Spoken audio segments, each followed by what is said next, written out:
Je vous le disais d'entrée de jeu, députés et sénateurs, donc 24 heures avant d'entamer dès ce samedi la session extraordinaire, annonce faite lors de la clôture de la session de septembre par les présidents des deux chambres du Parlement. Et parmi les matières retenues pour cette session extraordinaire, qui ira donc du 15 jusqu'au 15 janvier 2017, figure notamment l'investiture du prochain gouvernement et l'examen du projet budgétaire pour l'exercice 2017. Elle était une des plénières la plus courte de cette session de septembre au Sénat. Plénière consacrée à la clôture de la session.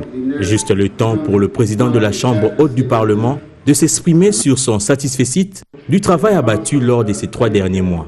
Même satisfecit du côté de la Chambre basse du Parlement où plusieurs lois ont été adoptées. Cependant, la loi des finances pour l'exercice 2017, elle, n'a pas été examinée. D'où la convocation samedi 17 mai prochain d'une session extraordinaire dans les deux chambres du Parlement avec entre autres comme matière 1. Investiture du gouvernement. 2. Projet de loi portant ouverture des crédits provisoires. 3. Projet de loi des finances de l'exercice 2017.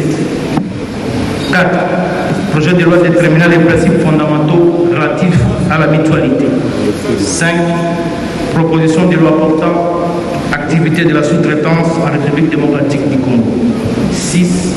Validation des mandats. Le budget 2017 sera voté dans un contexte économique difficile. Fort heureusement, une piste de solution existe. Devant cette situation, il serait souhaitable que le gouvernement qui sera mis en place bientôt puisse, par des mesures adéquates, lever progressivement toutes les contraintes occasionnées, d'une part par la baisse des cours des matières premières sur les marchés internationaux, d'autre part par l'absence d'appui budgétaire. L'occasion a été offerte au président de deux chambres du Parlement de lancer un appel au calme face aux enjeux de l'heure.